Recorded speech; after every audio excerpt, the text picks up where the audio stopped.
that we've got the requisite 2 minutes. I'm sure we'll let folks in as we go. Hello, everybody. I'm Alex Jackson. I'm one of the support center coordinators over at the Wildlife Rescue Association, and I am going to be your MC for the evening. We are very excited to have all of you join us for this webinar about baby birds and their behavior, specifically chickadees and bushtits. These are two of my favorite birds to see at the feeder, and we hope that by the end of this, they'll be one of your favorites too. Before we begin with all of our introductions, I just want to take a quick moment to acknowledge that this webinar is being hosted on the traditional, ancestral, and unceded territories of the Musqueam, Squamish, and Tsleil-Waututh nations. We're grateful for their enduring stewardship of these lands and waters and recognize the profound contributions of Indigenous peoples to our communities and beyond. All right. I guess we'll get right into the introductions here. Like I said, I'm Alex. You don't need to know much about me other than I'm really funny. Our first speaker today is Wildlife Rescue Association's Programs Director, Jackie McQuillan. With decades of experience working with wildlife, Jackie brings an incredible depth of knowledge and insight.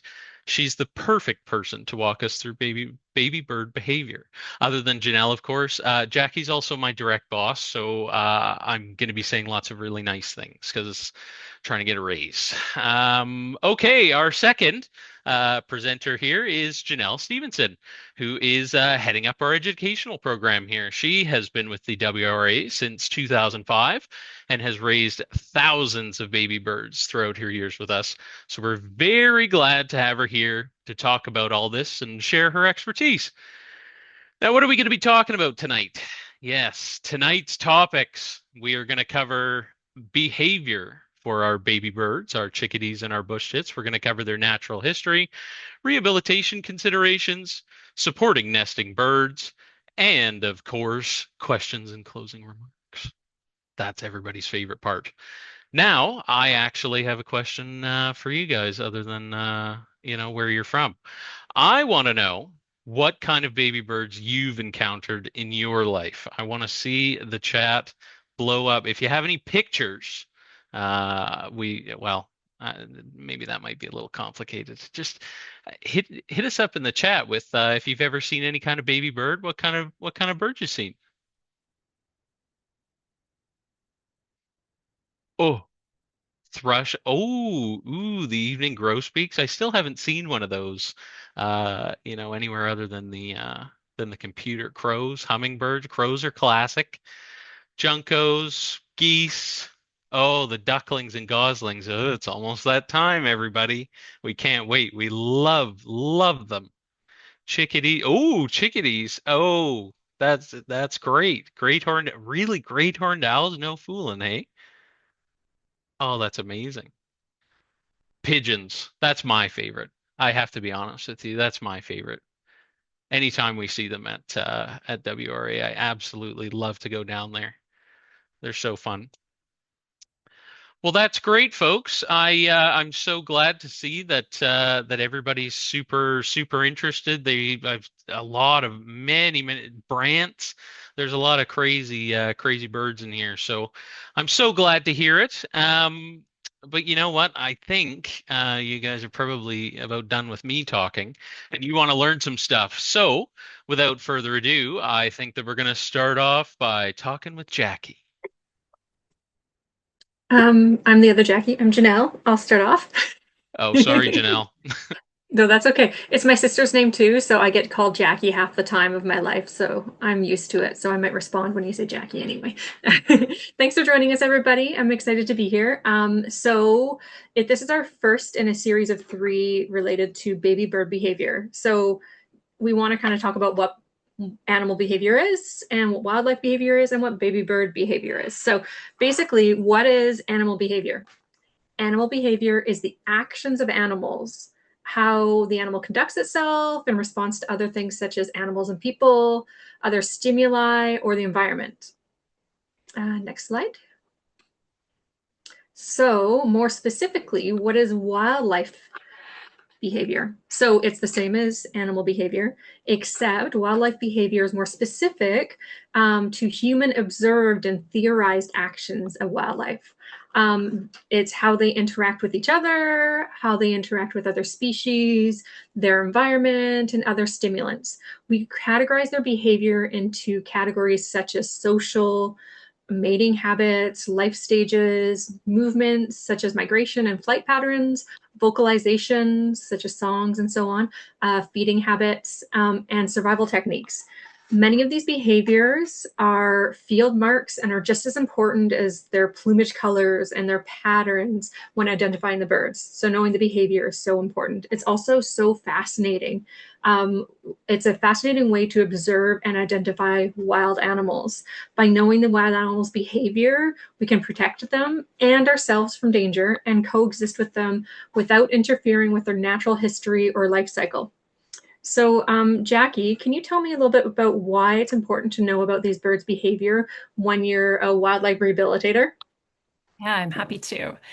So it's really important from the perspective of a wildlife rehabilitator to know and understand their natural behavior in order to raise them safely and humanely and get them to a place where they can be released into the wild and ultimately have them survive. So, in order to do this, we've spent a lot of time, many scientists have studied birds and bird behavior and all wildlife behavior. We use these things and incorporate all that we've learned about their natural history to help us create a safe and encouraging space for them to grow. So, this means we give them spaces where they're supported to recognize natural food sources, for example. So, in the case of chickadees and bush tits, that would be, the ability to capture live insects, identify them as food, and be able to find them.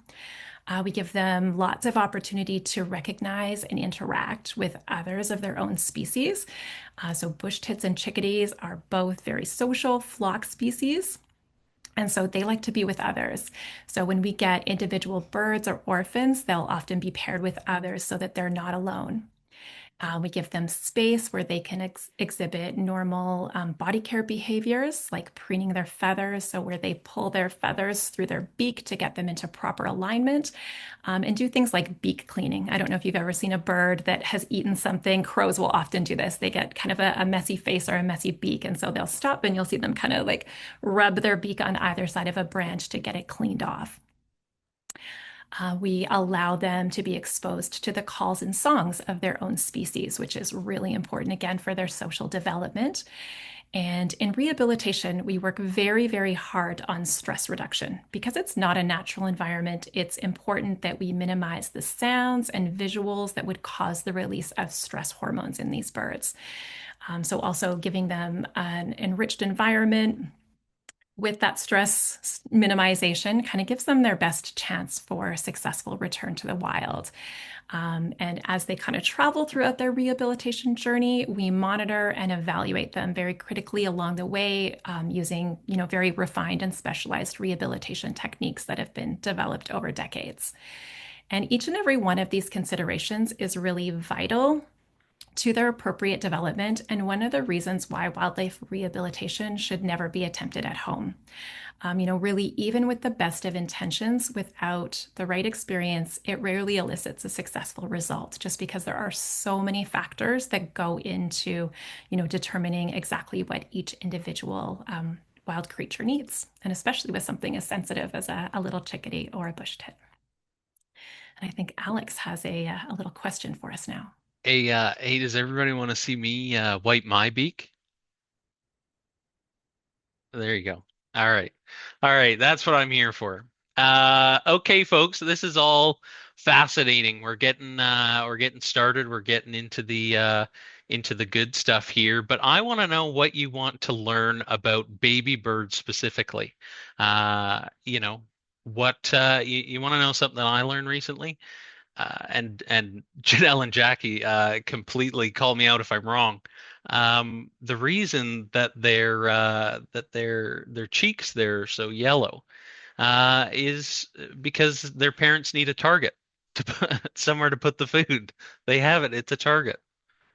So what? Now that you've learned this amazing fact, and I'm assuming it's a fact because Jackie and Janelle haven't jumped in to tell me no. What do you guys want to know?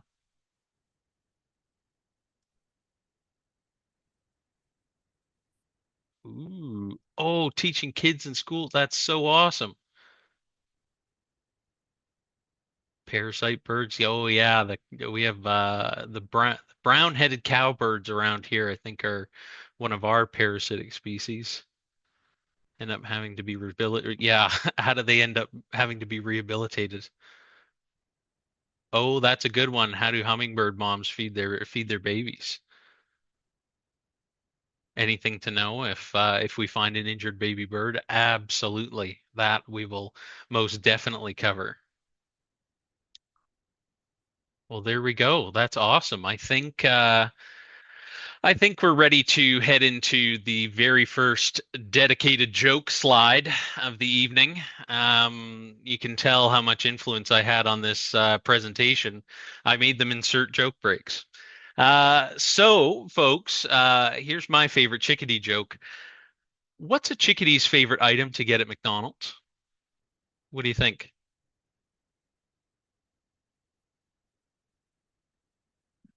Happy. Okay, there you go. I see it. Cheeseburger.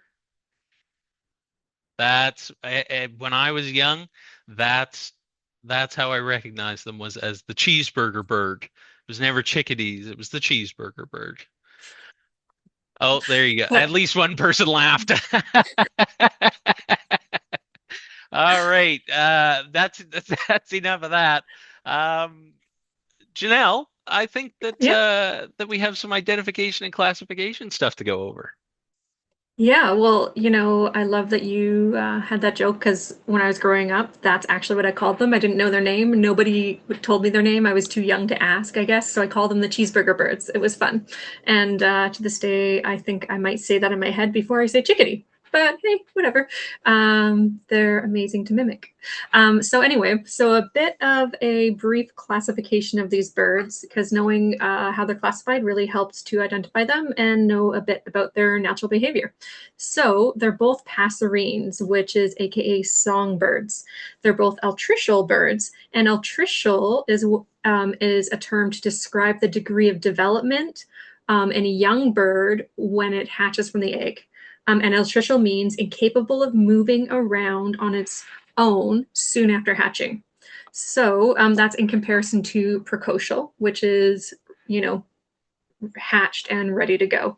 So these birds are both passerines, songbirds, altricial, and they are hatched with their eyes closed. They have little or no down and are incapable of departing from the nest, and they are fed by their parents. They are completely dependent on their parents for food, warmth, cleanliness, just like human babies. So they're, incapable of doing anything except for eating and pooping, basically. And all passerines are altricial. Um, Next slide, please, Abby. So here you can see the chickadee and the bush tit, and the other one is a good indication of their size difference, but they're both in the same order of taxonic, ranking and separated into their families. The chickadee is a bit bigger. It's about 5 to 6 inches long, about 15 centimeters, and they weigh about 9 to 14 grams. And it's quite a big range because there's more than one species of chickadee in North America that we're talking about. We're not just talking about the black-capped.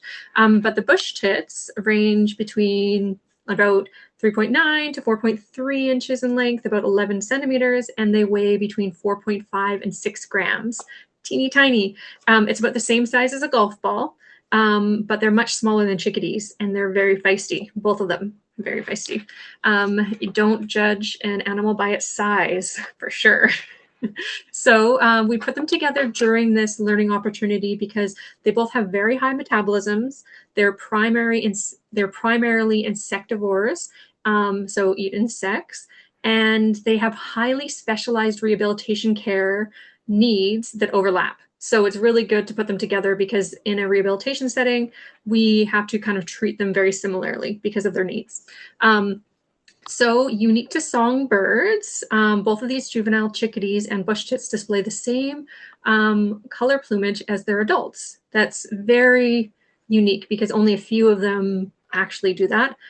This is different from other songbirds, where most songbirds have a different juvenile feather coloration, and that usually is dull or brown. It's good for camouflage, hiding from predators, that type of thing. But when these guys molt in the fall, they actually don't change their feather color. They stay the same color as the adults, where other songbird species will actually change their feather color to either male, female, or adult species, get rid of that, dull brown color.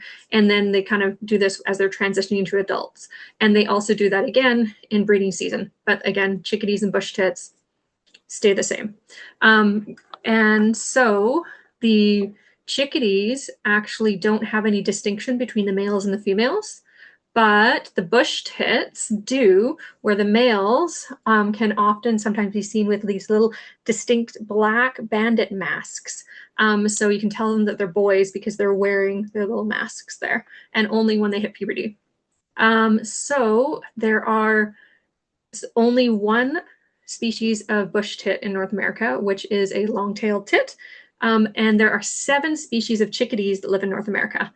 Alex, do you want to tell us a little bit about those species of chickadees? Well, absolutely. Yeah, we've got we want to test some knowledge here in the chat. We've got a bunch of different species lined up here. Not all of them are actually from North America. So, you should see a little poll has popped up on your computer or phone or whichever cool device you're accessing our presentation from, and you can choose. So, which ones do we think are actually around here in North America? I have seen Um, all but one of them. just a correction there. They're actually all from North America, but only a I'm few of so them sorry. breed in Breed Canada. in In Canada are Canada. So these Canadian are the ones. exactly. So the other ones, all 7 of them are from North America, though. So, which is pretty cool. But there are more breeds of or species of chickadees across the world. But these are the 7 we're kind of focusing on and narrowing down what their behavior is. See, this is why you're here to ground me, Janelle. Thank you. Thank you. I got Sorry, thank you. lost. I got lost in the chickadees for a minute. I was just so pulled in. Oh, I guess I have to answer the poll here too. I'll betcha it's these ones. All right. I don't know how, is there a way to to tell when everybody's filled out the survey? Hey, look at that. Oh, okay. Okay. I like that. Everybody, yeah, okay, yeah, everybody saw Mexican chickadee.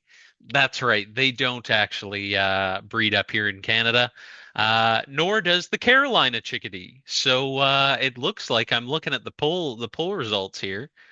It's looking pretty good. We got some smart cookies in here. That's absolutely wonderful. Well, hey, I'm so glad that you guys know some more stuff. Let's learn some more stuff. Jackie? Fantastic. Yes, I'd say we have a very clever group indeed. We got some good knowledge in there. So I did see a question a little bit earlier where somebody was kind of asking about what to do if they find an injured bird or maybe even an orphaned bird. And we're going to talk a little bit about that a little bit here and a little bit later. So I just wanted to run through kind of what happens when we get a call about baby birds or they show up at our admissions desk. The very first thing that we do is an assessment of their health and the circumstances of their rescue. Every patient that comes to us has a story, and we need to hear the story so that we know, kind of the context of their arrival. Maybe it was that, the nest was destroyed by a cat and, mom and dad are gone. Maybe it's just that somebody, found the bird and thought that it needed help and brought it in. So all of those things help give us some background on the patient and help us determine what should happen. So, the one thing that I can tell you from many years of rehab is that the best individuals to raise a baby bird will always be their parents. So, if a bird is not injured and their parents are still around and can care for them safely, we as an organization always do our best to facilitate a reunion with their family. And Alex and his peers are a really important part of that. They work in the support center, so they're answering the calls and the emails, helping to get all that really important information, and then helping to guide the public if we do need to facilitate a reunion. So sometimes this will mean we're guiding a member of public to place the bird back in an existing nest. So maybe they just got bumped out. I've had that happen where, a raccoon is climbing a tree or a cat has, kind of knocked the nest out, but somebody was able to get the cat away before they actually, touched the baby. And so in a situation like that, we can often guide the public to get the baby bird back into the nest if there's no sign of injury. In other events, sometimes something will happen, like a windstorm will blow down a nest, or again, something like a raccoon will actually, knock the nest right out of the tree. Again, sometimes the babies are uninjured. So if the parents are still around, we usually know because they're generally making a huge commotion. And in those instances, we actually help guide a member of public on how to create a false replica nest and then reattach that to the same spot.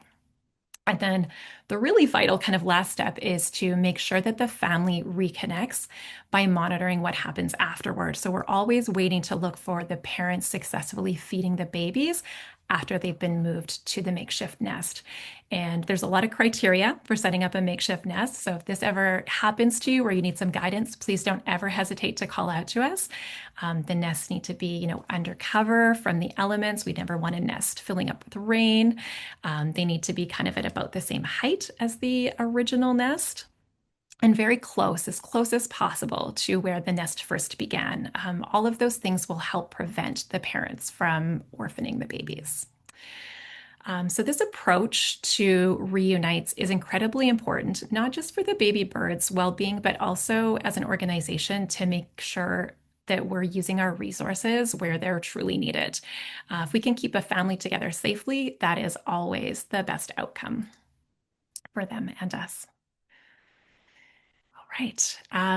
So just, yeah, going into a little bit more information about chickadees and bush tits and kind of what we encounter in a captive environment. We do have some videos here. So maybe, do you want to play the videos first, Abby, and then I can talk a little bit about them? These tiny little birds jumping up and down. You see them feeding each other. Can everybody see and hear that okay? You can give us a thumbs up in the chat if that works. Fantastic. We've got, yeah, some chickadees on the right, some bush tits on the left. So both of them are flock species. So you can see them, held together in cages so that they can still be a group and have that social interaction. Both of these species primarily glean insects from woody vegetation, which just means to grab the insects from the surface of a leaf or a twig. And both species can also sometimes hover or probe to capture insect prey. They're incredibly active. You see these birds for like 2 seconds in the wild, and they're jumping and flying and flitting here and there.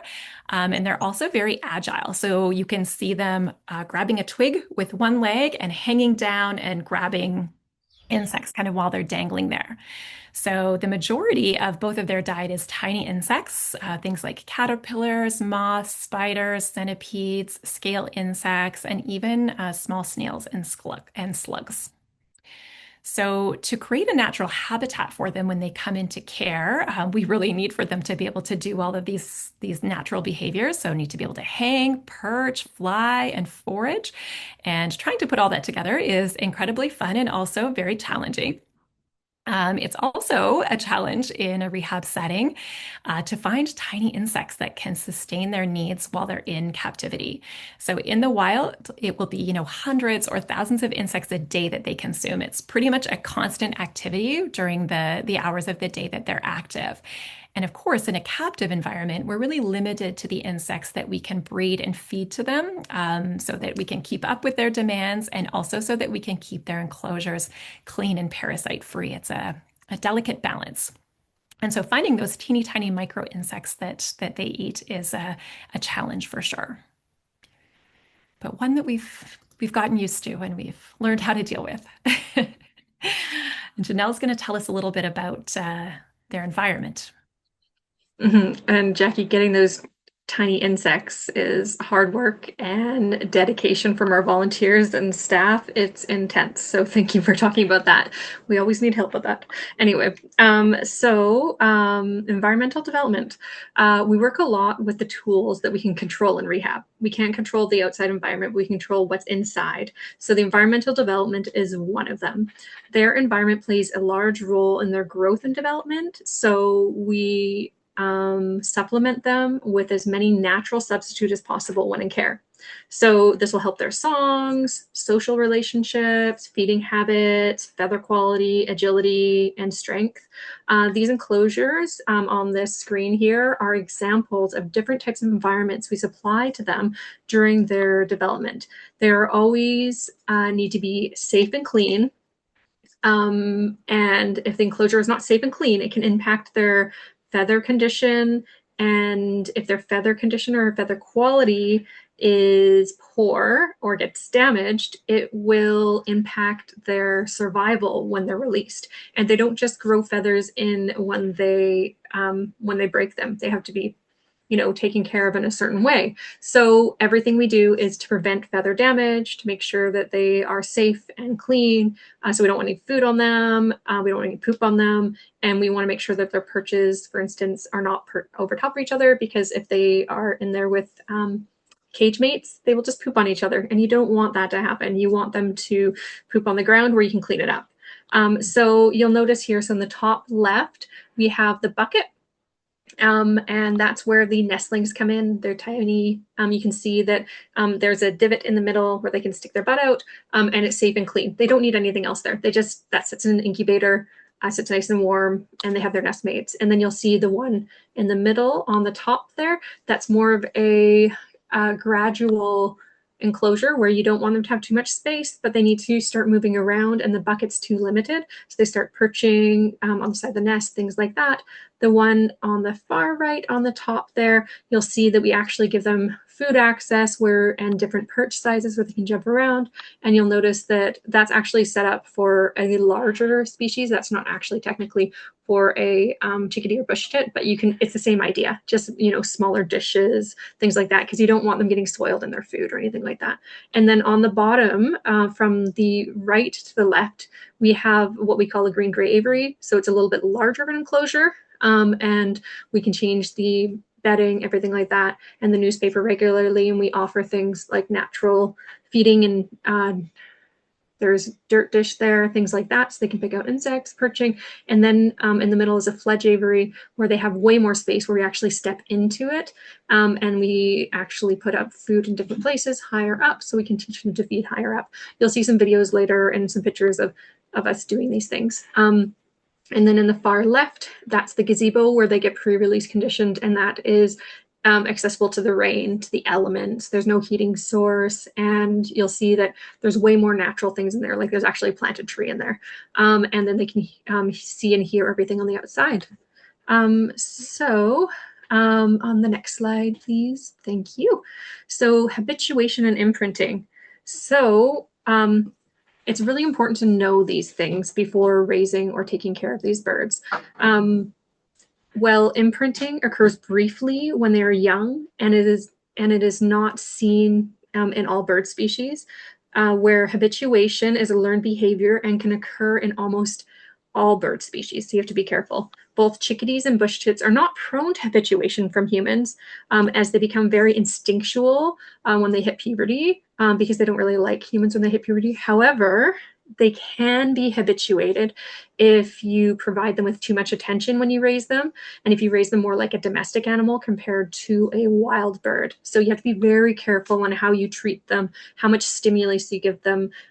So like no talking around them, you're only interacting with them when you need to feed and clean them. You are allowing the other birds to train them instead of you. You're adding other stimulants in there to help teach them things, not the human, right? So we want to prevent any unnatural behaviors, any anything like that. And it can happen.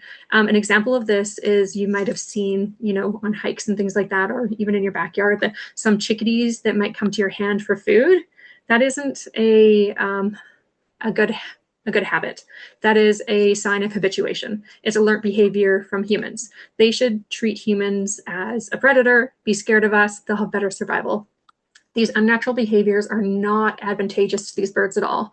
Often we can see that they lead to predation, starvation, injury, and other unseemly events that cause their demise once they're released to the wild.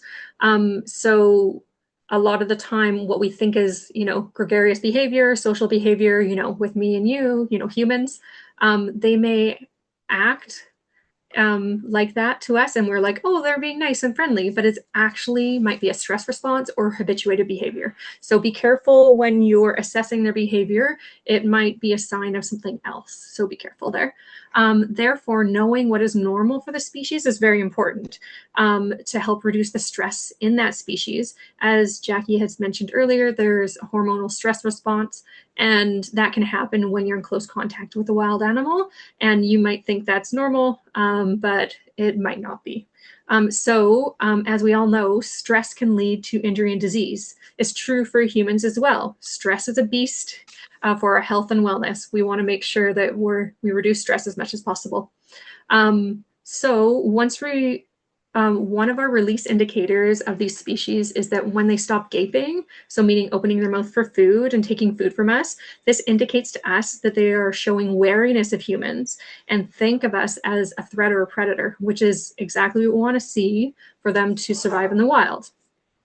If we release them before they're ready, they can be picked up by well-intentioned humans, which often leads to an injury or feather damage. And like we said before, feathers are so important for their survival. They keep them dry, they keep them flighted, they keep them social as well. And if you have any of those things, it can lead to their future demise. So making sure they're not habituated is very important. So we raise them in a very strict way to prevent any of that, to keep them wild. A wild bird is a safe bird and a healthy bird. So, Alex, have you ever seen a habituated bird? You probably have heard calls from them on the helpline. Oh boy, have we. Yes, we get calls like that a lot. Birds that are walking right up to people. We had a swan come into us all the way from northern British Columbia. And the reason, well, there were many other reasons, but the main thing that tipped off the folks up there that something was wrong was that this swan was it landed in a big elementary school field while the kids were out on recess, and it started walking up to them. Um, and when we hear that, we think, okay, you know what, a species like this absolutely shouldn't be well, I don't really think any species should be habituated, let's say.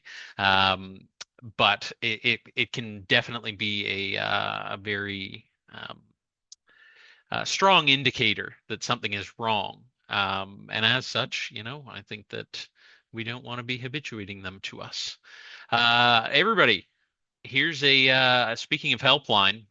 This one I was super interested to hear because this is another thing that we see a lot on our helpline around this time of year.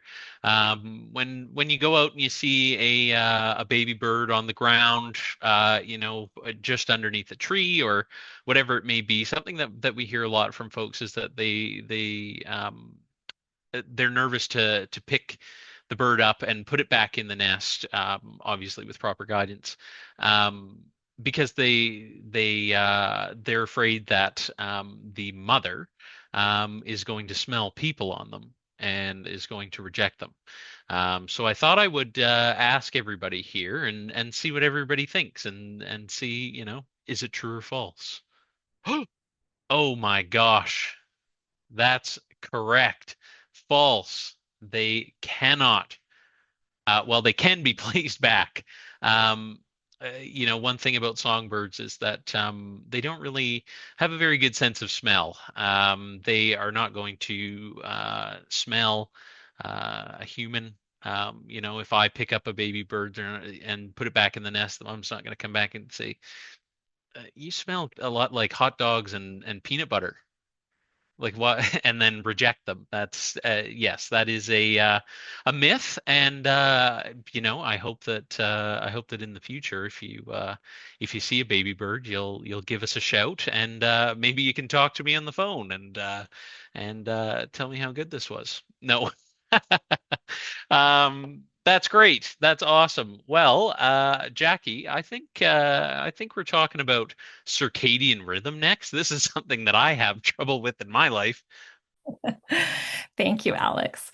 Yeah, super important. I'm glad that you covered that question. You know, babies, I feel like parents are those parental instincts for the most part are very strong, and I think that overtakes, anything that they can smell. I actually saw a really interesting study about that black-capped chickadees can actually tell the scent of their babies from boreal chickadee babies. So there is an impressive degree of smell, which is something that we used to think songbirds didn't have. We knew that vultures could smell prey, but they thought that for a very long time songbirds didn't have a good sense of smell. And there's a little bit of research kind of popping out that indicates some different things, but I think those parental instincts are still just so strong that, they fight for their babies. So thank goodness they'll take their babies back. Just don't put any boreal chickadees in there with them. Yeah, Yeah. exactly. Perfect. So yeah, circadian rhythm. That's a tricky one, I think, for many of us, Alex. Finding that balance between night and day. So as we've mentioned before, we kind of do our best to mimic what we can for these little birds and what they would experience in the wild. So we do the best to replicate their circadian rhythm when in care. And what this means is that when the babies come into us early in the season, we have to quickly extend our hours to accommodate feeding them. They feed from dawn until dusk at very frequent intervals. The tiniest babies are fed every few minutes throughout the day, and that gradually lengthens as the baby develops. But we do need to keep on track with that because very quickly you'll see impacts to their feathering if they're not fed at those regular intervals. Both species feed only during daylight hours, although they will extend feeding into lower light times during the winter so that they can squeeze in enough calories. This means we don't need to feed or disturb them after dark. Thank goodness for scheduling. But this is not the same for rehabilitators who rear young mammals. And probably any of you that have had children know that young mammals need feeding throughout the nighttime. But our birds we can put to sleep when the sun goes down. And yeah, basically from first light until mid-afternoon, there's like a really, a lot of feeding that happens during that time. And then after mid-afternoon, the feeding kind of starts to taper off. And then as the light diminishes, they do go and find a spot to roost during the nighttime. And with chickadees, they tend to be solitary roosters, so they'll find little spots to tuck themselves in, little cavities and such to roost overnight. And bush tits often form a big group and will kind of huddle together to stay warm over the nighttime hours. I don't know if anybody's ever seen a group of bush tits snuggled together. I've usually seen them like when they're flitting about and moving. I don't know if I've ever seen a group that's just been snuggled together in the wild, but I would love to see that. Let us know if you've seen that in the chat. So next up, we're going to talk a little bit about nesting, really interesting nesting behaviors from both of these species. I'm going to start by talking about bush tits, who can spend up to a month weaving an intricate hanging nest from grasses, moss, lichen, and spider webs. One of the most amazing nests, I would argue. These beautiful bulbous forms that hang in the trees. The nest can sometimes reach a foot in length. And the way that these are constructed, with the nest entry kind of partway up and the positions of the baby at the bottom of the structure, is really great for preventing nest predation. The nests are incredibly soft and cozy, and I would argue a place any baby would be happy to hang out. Bush tits can have up to 2 broods a year, so that's like 2 separate batches of babies. And not surprisingly, after all the work that they put in with construction, they will reuse that nest for the second brood. And bush tits will also have multiple adults that are not the parents, but are part of the flock that will sleep in the nest and actually even help to rear and feed the young, which is really quite unusual for small songbirds. So yeah, you can see in the picture on the left there, one of the teeny tiny little bush tits. When they're born, as Janelle mentioned previously, they're pretty much naked, entirely helpless. They come from eggs that are only a centimeter long. It's hard to imagine that something living can emerge from that. And that's after an incubation period of just about 2 weeks. So from the time that the egg is laid until it hatches, about 12 to 13 days. And then they'll spend about 18 days in the nest. So very, very incredibly quick development in these tiny little birds. And that's why they have to feed constantly. And with bush tits, they can have quite a few eggs in the nest, as many as 10. But I think on average would be closer to about 4 to 6. And with that, I'll pass it to Janelle to talk a little bit about chickadees. Thanks. Before I get on to chickadees, there's some cool questions in the chat here that I wanted to answer. So someone asked, will chickadees raise brown cowbirds? I haven't seen it personally, so I asked the group, and then Alex said from what he's heard, they absolutely can be raised. They can raise a brown-headed cowbird. Jackie, do you know? Have you seen it? I'm pretty sure I actually have seen that with Yeah? with Okay. cowbirds in a chickadee nest. It's Perfect. been a while, but I Yeah. can't say for sure, but I feel like I may have seen that before. We definitely just see the cowbirds come in on their own or with other nestmates, and yeah, they can do a lot of damage. If anyone doesn't know, brown-headed cowbirds are named a parasitic nester, where they go and they lay their eggs in other birds' nests. And then the other birds get to raise them, and these cowbirds grow so quickly that they take all the food resources, and they're so loud and they're so big. And so then often the other babies die, and the cowbird gets raised and is very fit and can keep on moving up. It's pretty crazy. There's another question here.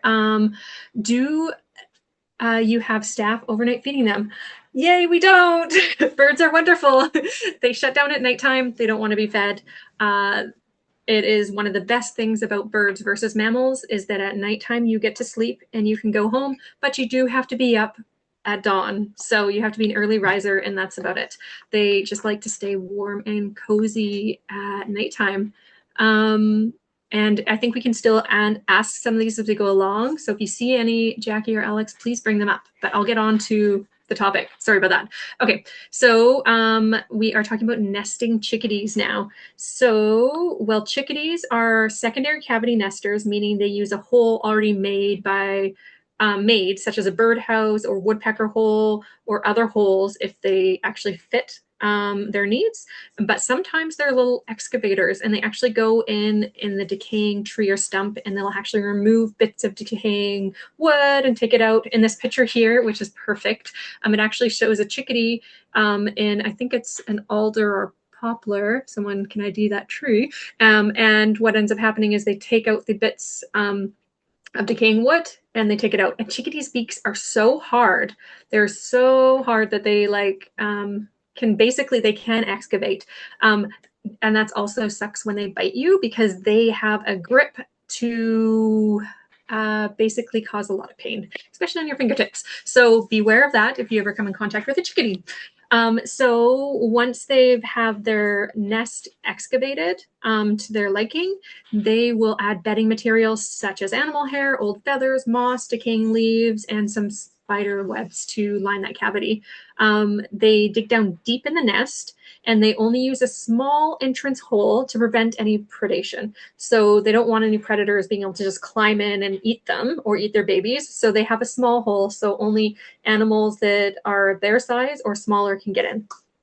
So they often are also from low to the ground up to 20 meters high. So you don't really know where they are, but you usually can tell or see them if you just see chickadees going back and forth, and then just look for a mini hole and you might see some sort of cavity that they're going into. We've had quite a few at Wildlife Rescue on site in some of the old nursery trees. So if you're ever cutting down a tree, make sure you cut it high and not low.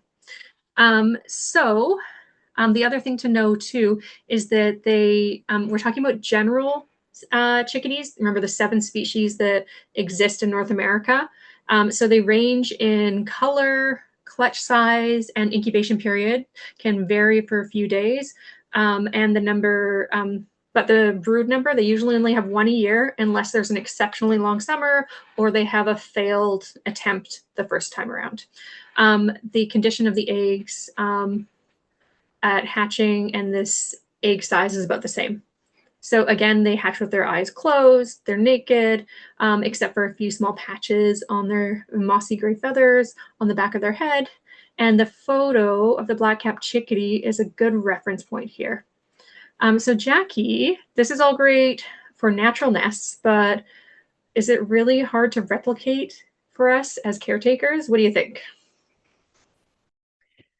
Definitely. So we do make some adjustments when little birds like chickadees and bush tits come into our care. So I'm sure you can imagine from looking at the shape of the bush tit nest that trying to struggle to reach down into that to feed a bunch of teeny tiny gaping mouths at the bottom would be very, very difficult. So what we do instead of recreating the exact shape of the nest is to mimic instead the kind of the form that supports the little bird, and then the approximate size and softness. So by doing this, it means that they still get the support that they need in the shape, but we can access and make sure that everybody is getting fed and everybody is developing normally.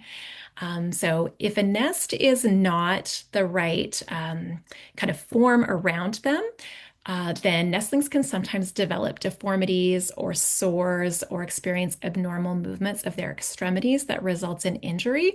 So something that's really common that has happened in the past when, somebody with the best of intentions doesn't realize and they keep a baby bird at home by itself in a an open box or something that's unsupported, is that they'll end up with splayed legs where their legs are kind of pushed out and they're no longer able to support themselves. So we were just really looking for that cup shape to help support all of the little legs beneath them.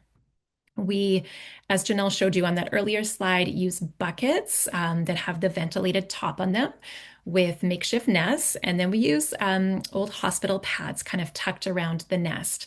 And this allows us to frequently clean and change the bedding, which is done regularly at feedings. And we choose to use these hospital pads over towels because they don't have the loose kind of like little pills and strings and threads and loops that can entangle their toes and feet and legs. And that's really important because their teeny tiny little limbs very easily get caught in those little threads. And then because both of these species have a natural habit of clenching their toes tightly when eating, since they often perch and feed hanging upside down. So if their feet, their toes, or legs get entangled, they're tiny and they're sensitive, and it can easily cause fractures and dislocations. So using the right kind of substrate allows us to do the best to protect their limbs from any kind of damage, which of course is what we need to do. So next up, we're going to talk a little bit about nestlings. So you can see here what they look like. It's the stage of development right from the time the egg hatches to when they can start to stand and perch. And these little nestlings always gape upwards, as that would be the direction that the parents approach to feed them. When they're born or hatched, they sometimes have little feathers called phyloplumes or bristles, and these have nerve endings that allow the babies to sense or feel their parents or predators arriving at the nest. So that little like whoosh of air that kind of happens when the parents land, they're really sensitive to that. So when we open the lid, for example, on the bucket where the baby birds are, that prompts them, they feel that, and it prompts them to reach up and start gaping and opening their mouth wide open. And well, pretty much all altricial nestlings have brightly colored mouths and contrasting gape phalanges. So the gape phalanges are these funny looking kind of lip-like things around their mouths. And basically what that does, you can see on that picture at the top, the bright yellow gape phalanges and a very red mouth. It creates like a bullseye for the parents to be able to put food into. That means they can be really quick in getting food to all of those little bullseyes. And also it means that they're not going to get food all over them. So they're going to probably hit their target. And in rehabilitation, we can often tell if one of the babies is not doing quite as well as their siblings because their mouth will look a little bit more dull than the others. And Janelle's going to tell us a little bit more about these little guys. Okay, thanks, Jackie. I love the way you describe everything. That's awesome. So, at this age, just like human babies, they're very instinctual. When they sense their parents coming, they roll up, using their enlarged abdomen and gape very wide. Their parents visualize the mouth, like Jackie said, and feed the most eager ones. The more active they are, the more food they get, the more food they get, the more they grow, and the more they outcompete their siblings. That's kind of, a little bit of sibling rivalry is always good in these nests. It helps everyone thrive and survive. However, they need their siblings to stay warm and snuggle with them at night until they're fully feathered. When they're newly hatched and they need to defecate, they do this amazing roll up on their abdomen and point their butt straight up in the air, and their parents grab their fecal sac right away and dispose of it. So, Abby, can you show that video for us, please? Check it out. It's so cool.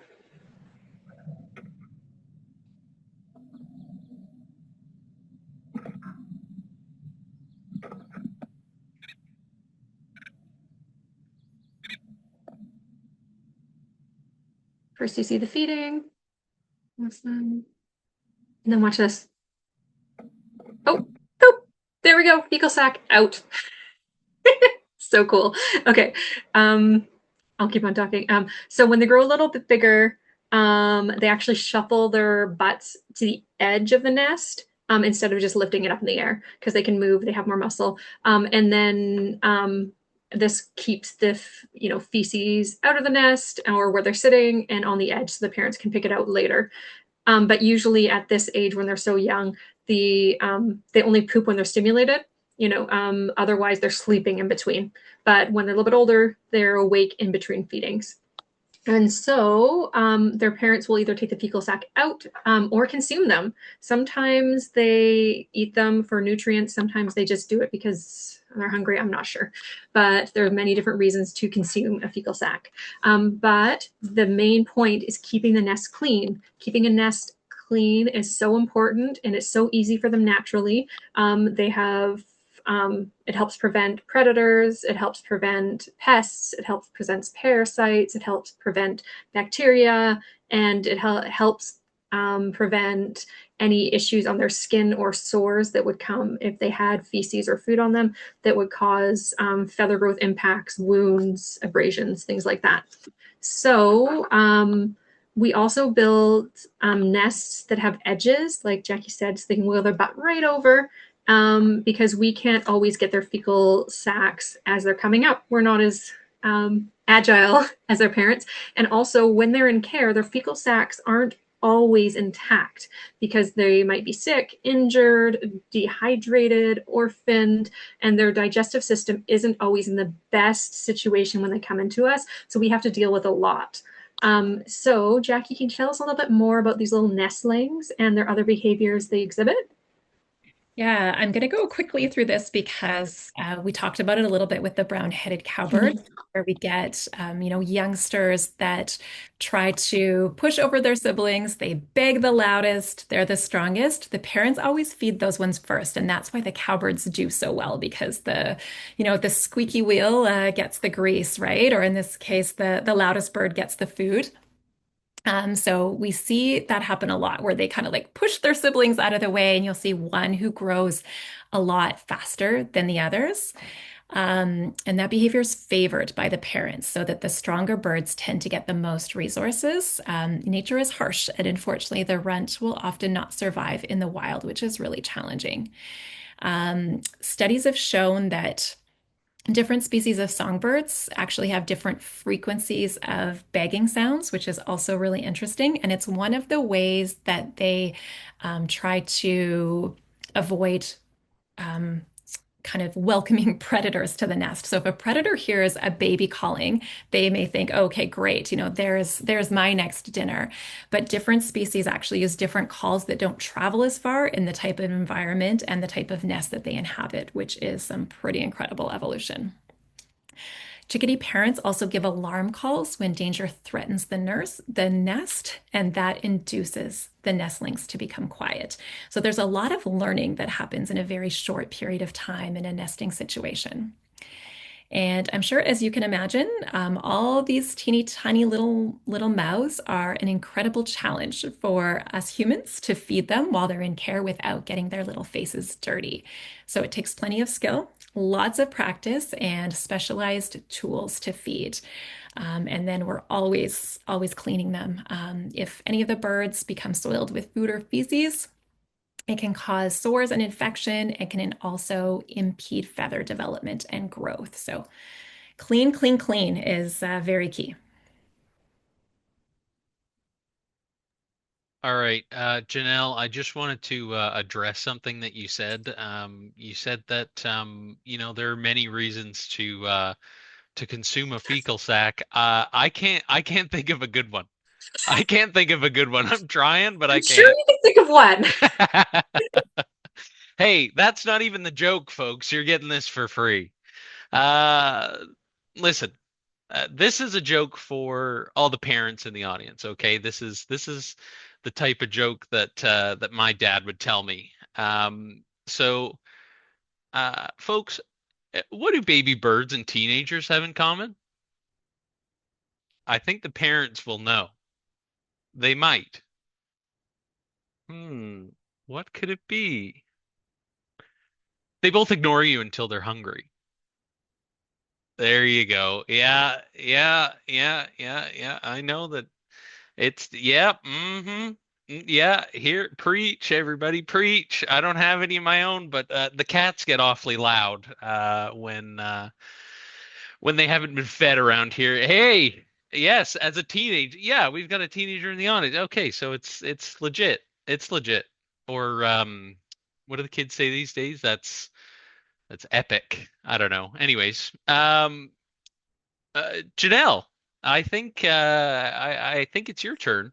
This is actually a question I did want to ask you. I've heard that bush tits have helpers in the nest, like extra adult males. Does that increase their overall survival rate? And what role might they play in this stage?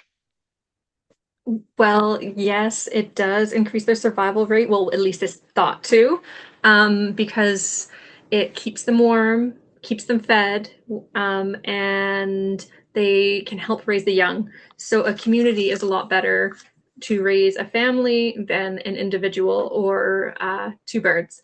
So it's just like any humans or anything like that. Staying together helps on cold nights.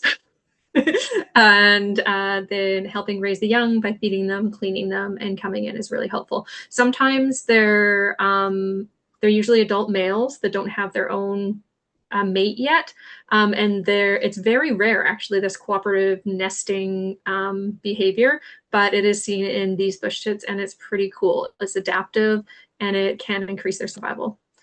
So great question. I'll move on to now to fledglings. So fledglings are the next stage after nestlings. So what is a fledgling? A fledgling is a stage of development. It is directly after the nestling, and then it is until they can fully fly and take care of themselves without parents guarding them from predators or showing them or bringing them food. So it's that transition between when they're out of the nest, when they're not naked anymore, to when they can, you know, take care of themselves. So they transition from a nestling to a fledgling when the bird is kind of gaping forward.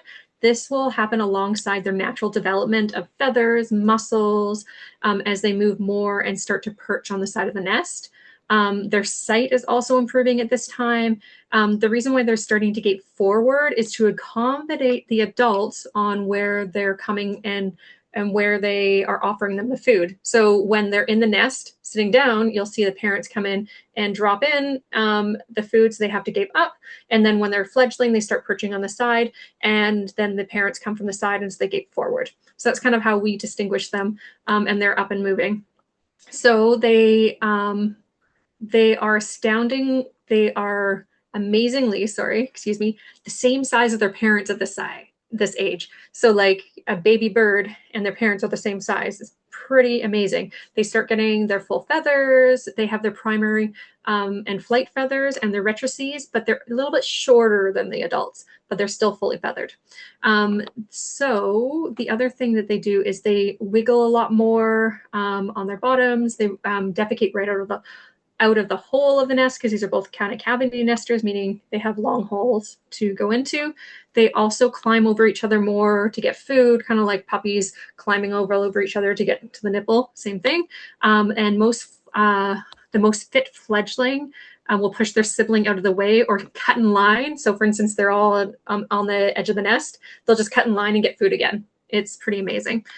So they're clinging to the side of the nest. They're crawling around and building their leg muscles and foot muscles.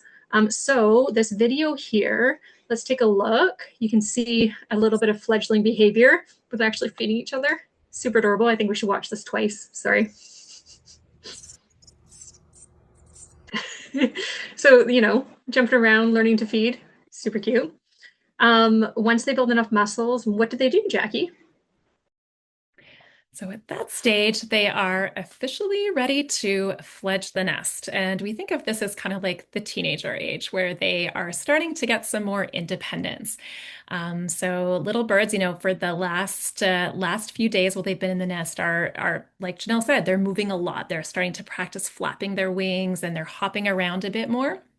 And finally, something kicks in and they decide to take the plunge. So I've seen this happen with young chickadees coming out of a nest box, and it's quite something to see them like pop up out of the hole and they kind of look around and take the world in and eventually decide to take their first flight.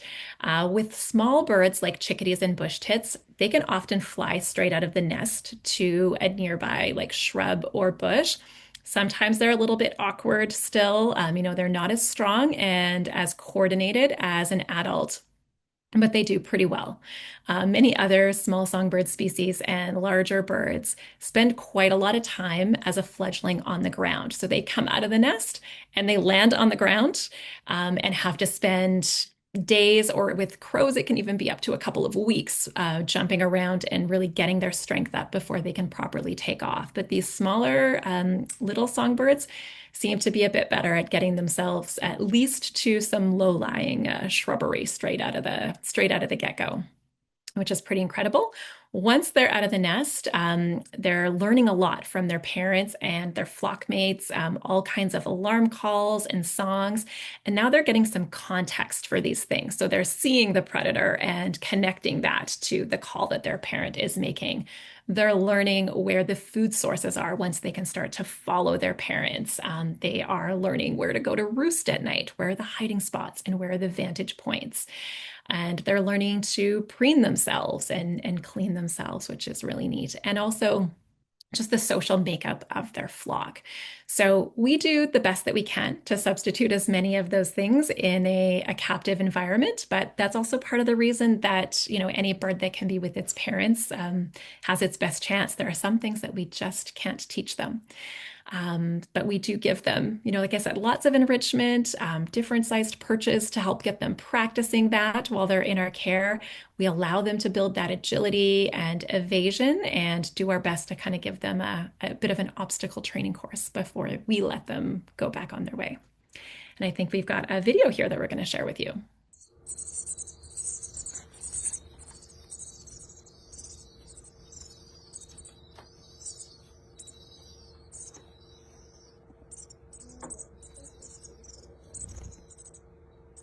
You can see them jumping around and practicing that behavior and huddling together, just being really social with their conspecifics or their siblings.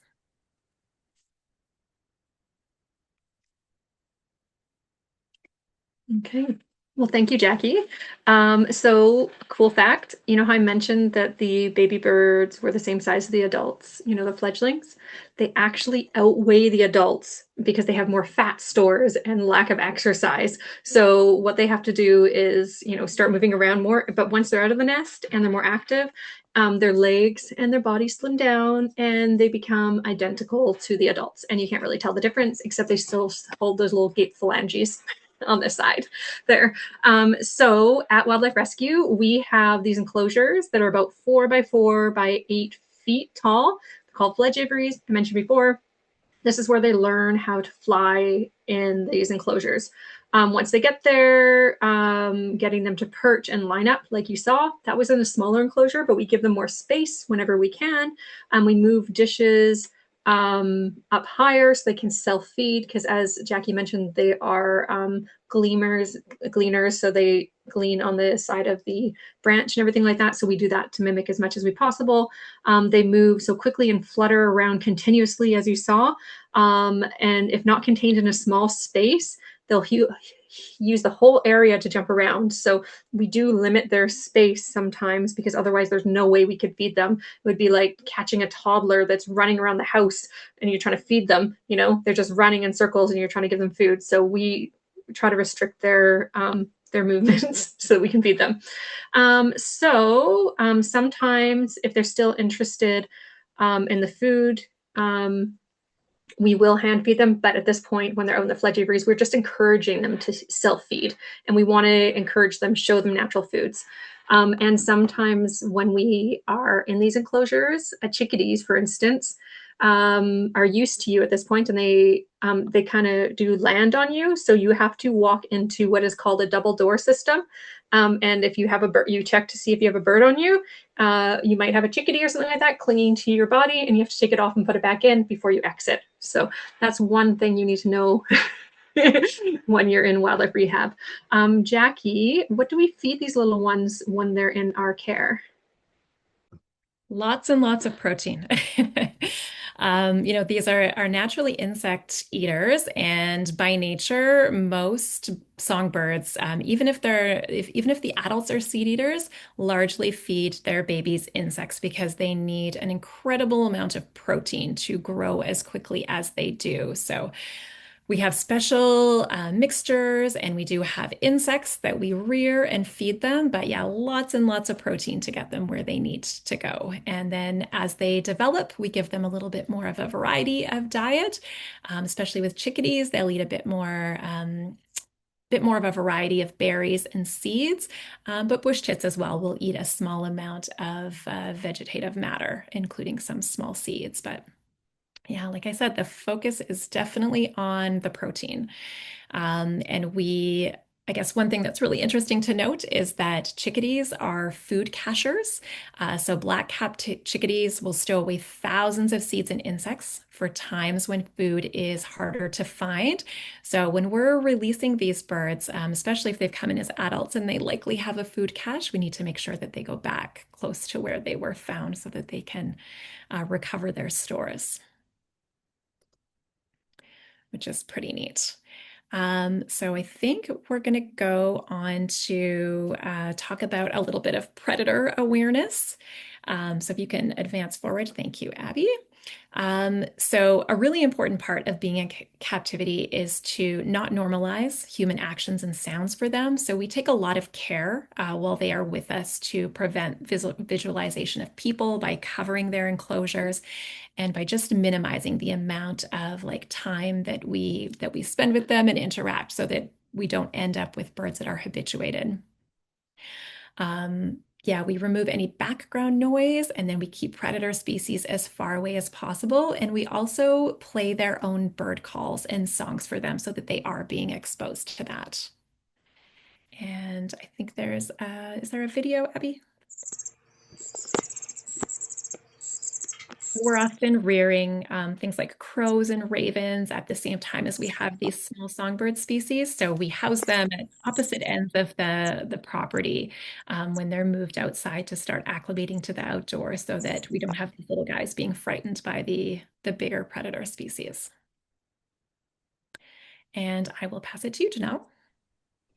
Well, there's not much to this, but this is an alarm call from chickadees. Remember, other animals depend on chickadees to make these alarm calls. If we could play the video there, Abby.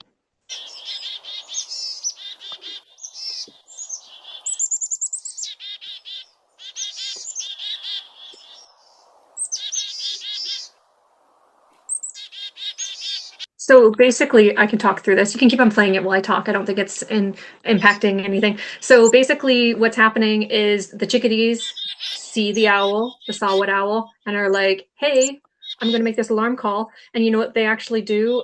Depending on the species, they change their vocalization. So certain species might have certain calls. So if they, for instance, see a cat, they might add more D's onto the chickadee, dee, dee, dee, dee. And so the closer the predator is, or the more of a predator is to them, they might extend that call.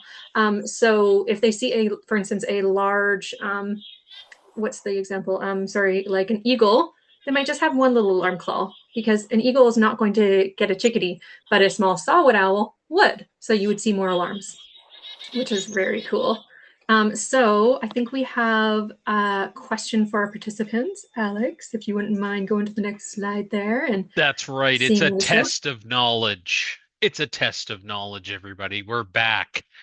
So, we've learned lots about baby chickadees and baby bush tits, the stages of life that they go through, and a lot of their behavior. But obviously, you're coming to hang out with the Wildlife Rescue Association, so we're gonna chat about rehab and release and all these different things. But we'd like to know what you folks think. What do you suspect are the most common reasons we're seeing baby bush tits and chickadees come into the WRA? And I do believe this is a chat one, so flood the chat. Being injured, yes, that's definitely up there. Cat attacks, yep, we definitely see that. Oh yeah. Parents predated, yep, orphaned. That is definitely a very big one. Falling from the nest, yep, that is something that we hear a lot, and oftentimes we can get them back in. But Monique, that's another one is unnecessary human interaction. Sometimes we're all absolutely wonderful folks and we want to help, and I think that that's absolutely amazing. Sometimes, admittedly, we don't need to help.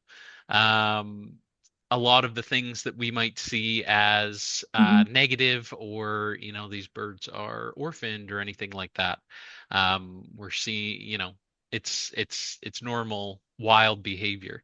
It's foreign to us, but that's what we're here for. We're here to give you guys the education and learning. And I mean, if you ever see a baby bird and you think it's in trouble, all you got to do is give us a call, and we'll absolutely help.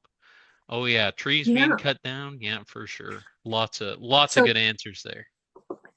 I think everyone said something that's true. I think every single one of those was true. Yeah, there we go. There's a slide. Take a look. The most common ones we see at Wildlife Rescue, orphaned, because the parents are dead, hit window, things like that, like you guys said. The accidental unlawful nest removal. As you guys know, they can't touch a bird's nest. It's protected. Don't touch it. Don't go anywhere. Call us instead. Cat attacks are very common. Remember, keeping your cat inside, having catios, things like that to prevent them from coming out. It's very important. So anything to prevent the injury as best you can. The bird napping is one of the unnecessary human intervention, we call it sometimes. And that's when someone has a good intention and brings them into us because they find a nest, but they're not ready. Or the bird gets kicked out or knocked over and we can help put them back in. So the injuries we see, mostly dehydration, because once they don't get fed every 5, 15 minutes, half hour, whatever their parent intervals are, they get dehydrated. We also see the punctures and abrasions from the cat attacks, the predator attacks, from falling, things like that. And soiling from humans when they try to feed them is actually one of the most common things we see, and fractures for when they fall from their nest as well. So those are the things that we normally see in care and that we have to treat before they can be released. So a baby bird with an injury is also something that's very important to treat before they're released. So Jackie, can you tell us a little about the next stage of their care after they're done growing and healed from their injury? This is probably the topic that every rehabilitator likes to talk about the most. Our favorite stage of rehabilitation, of course, is release. So any birds that have recovered from their injuries and ailments need to also have many other criteria that they fulfill before they'll be considered for release. So they need to be able to self-feed and they need to be maintaining a healthy body condition. They need to have adequate strength, stamina, and agility in their flight. They need to have great muscle tone and be able to walk, hop, run, and climb at whatever level is appropriate for their species. So with chickadees and bush tits, they really need to be able to hold on and hop around and bounce from branch to branch. Their feathers need to be fully grown in excellent condition, and with great waterproofing.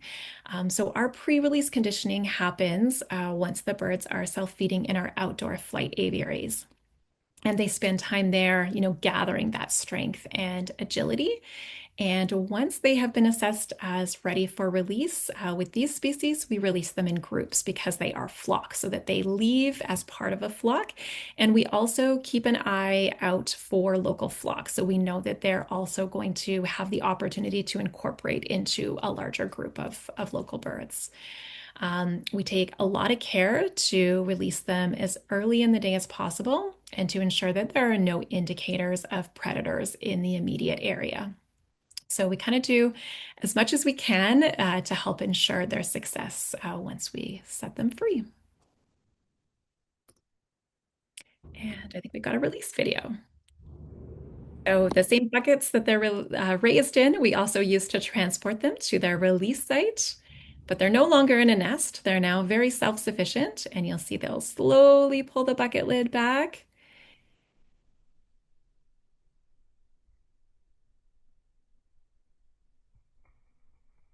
And there is no thank you. They are just gone like lightning. And that is pretty much the best release ever. We want them to not look back. We want them to not associate with us. We want them to just say good riddance and goodbye. And then we know that we have done a great job.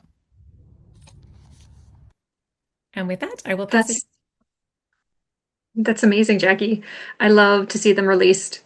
So now that they're gone, the bird's gone from our site.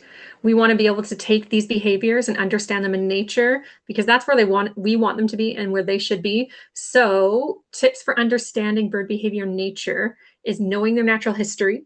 Their behaviors are directly relevant to the mastery of bird identification. So observing how they fly, what they eat, how they find their food, how they mate, and how they behave in other ways. Birders and scientists can be more skilled in identifying key patterns on how they behave in the relationship to their environment. So there's a video here if we could play it.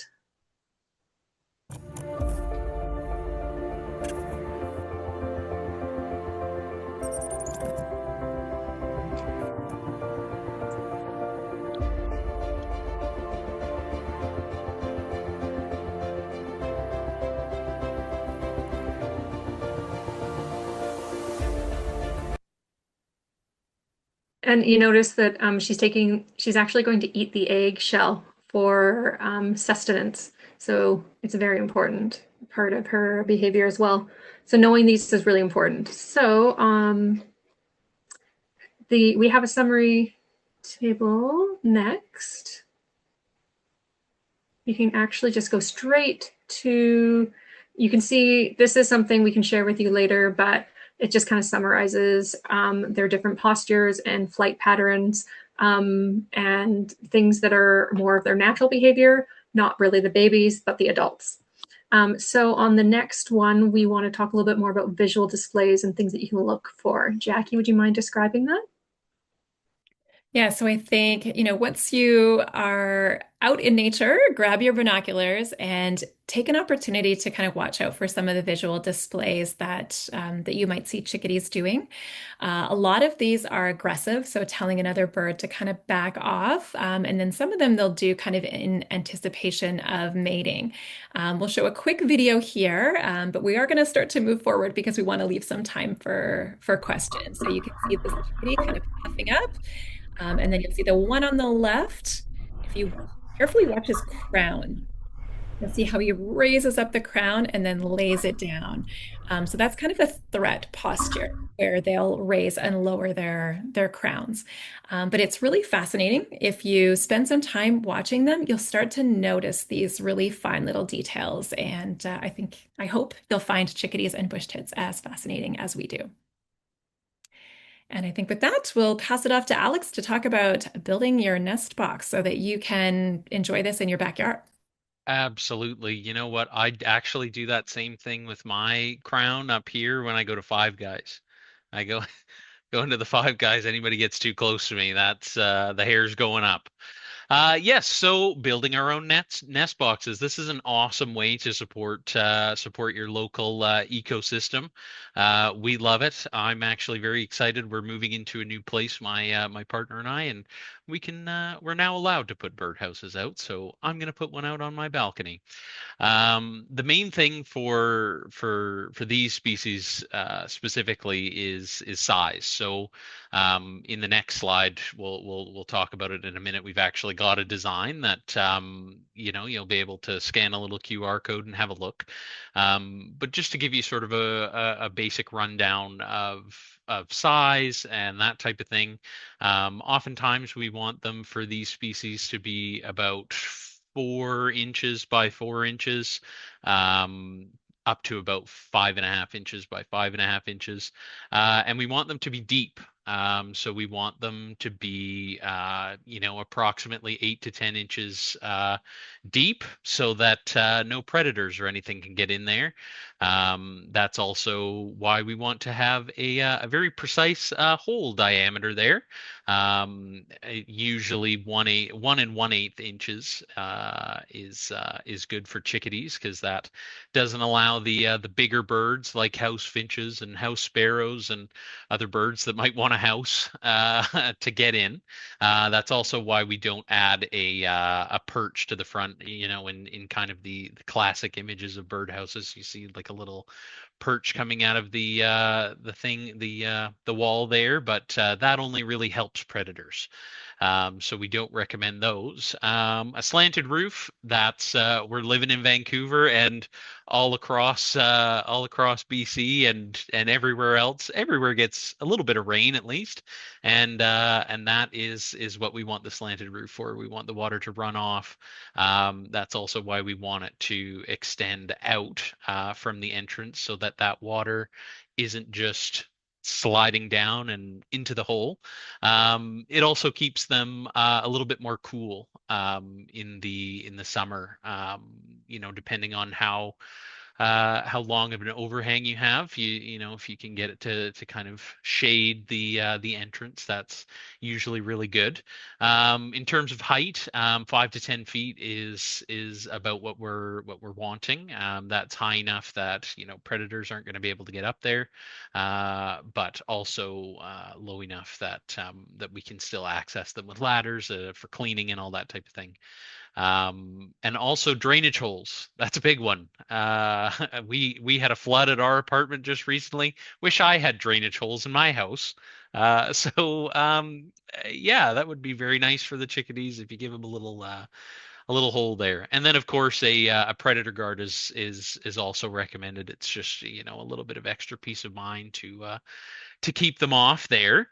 Yeah, so if we go to the next slide, we've got lots more awesome resources, including the chickadee nest box design there. That is I had a look at it. It's a super solid chickadee nest box. I would absolutely love to hear if folks are out there going to go put out a nest box. We've also got stuff or links, I should say, to the BC Bird Atlas and All About Birds. These are two places that you can learn a whole heck of a lot more about chickadees and bush tits and just about any other bird that you'd like.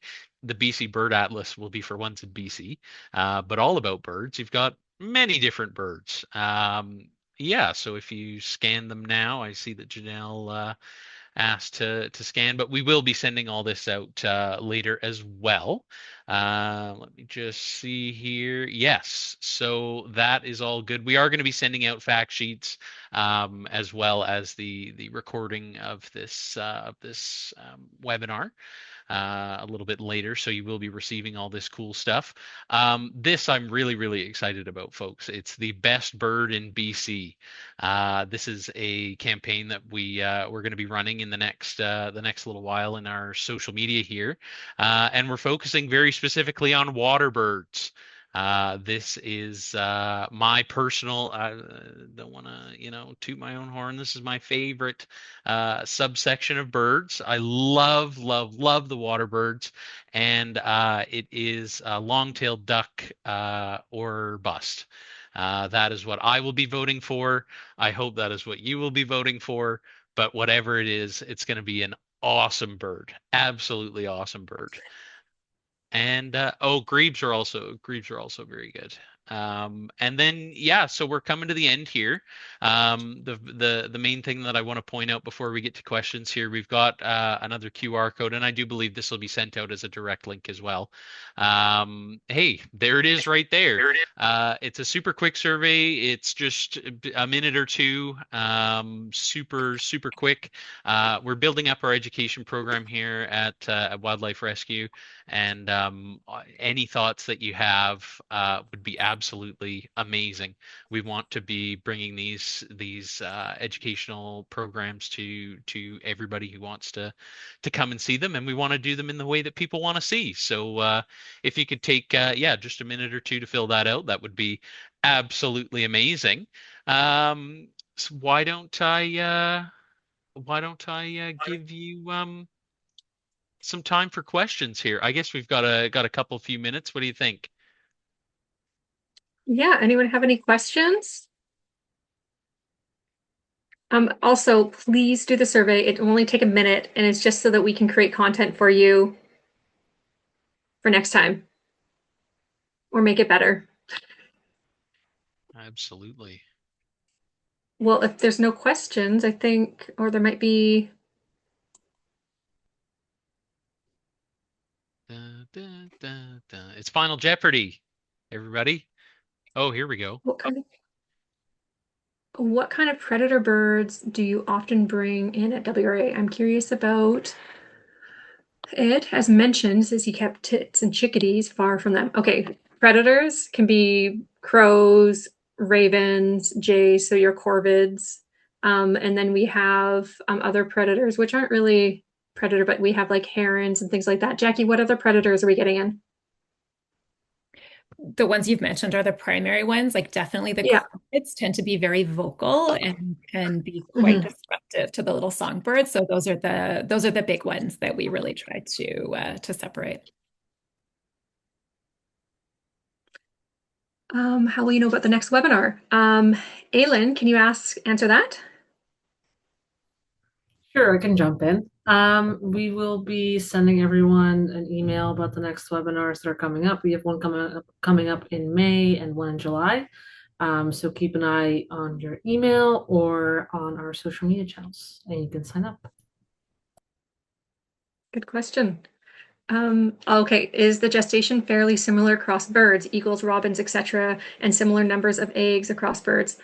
No. Jackie, you want to answer that a little bit more?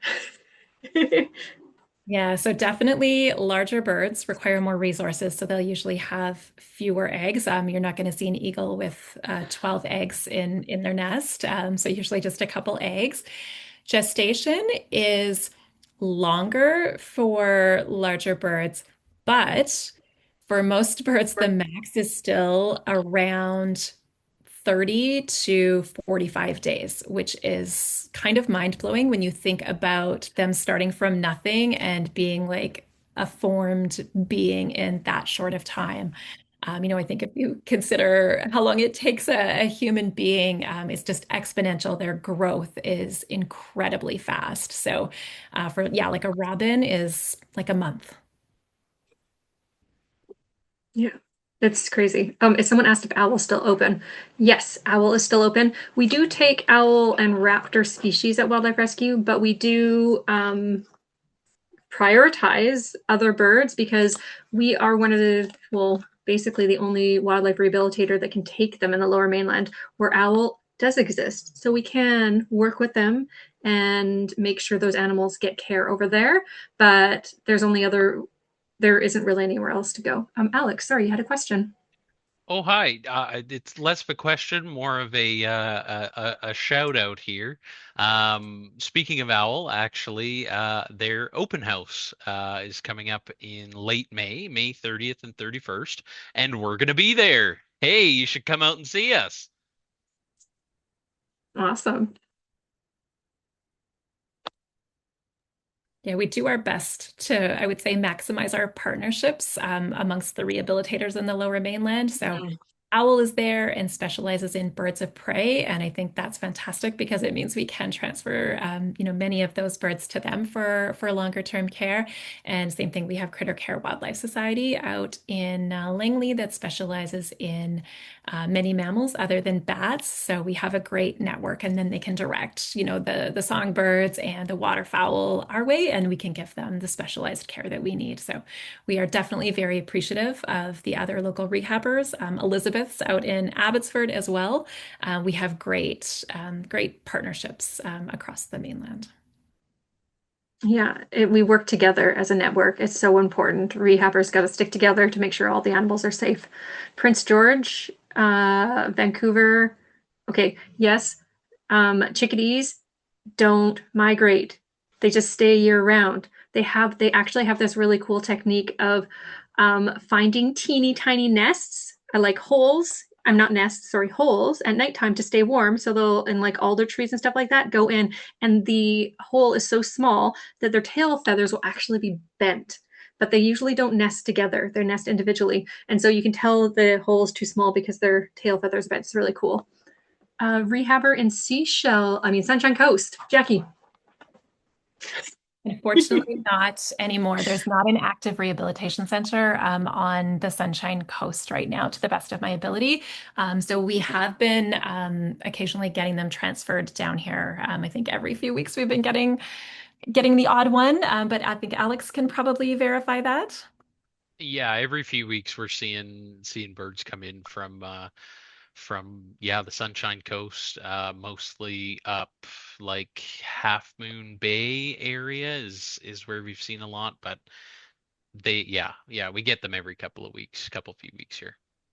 And so I think Mm-hmm. Salt still has an active rehabilitation center as well. So somebody mentioned that in the chat too. Mm-hmm. Oh, so talking about the winter chickadees, someone said, do you think it's useful to have a winter roost box? Jackie, what do you think?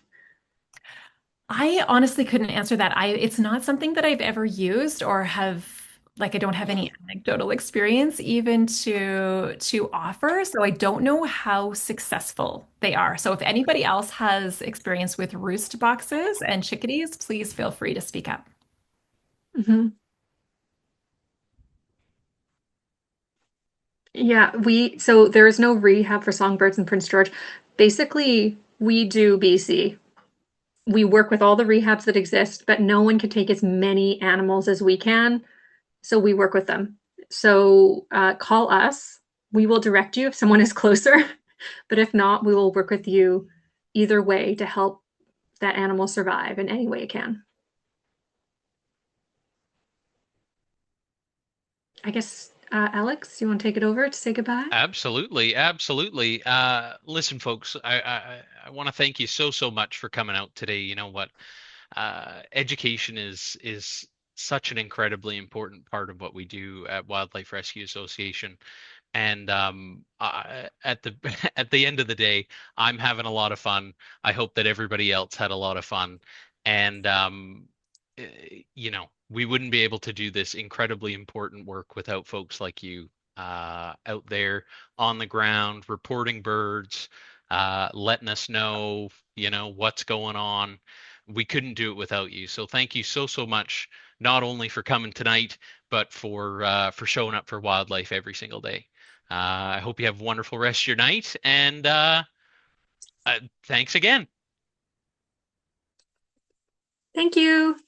Everybody, nice to see you.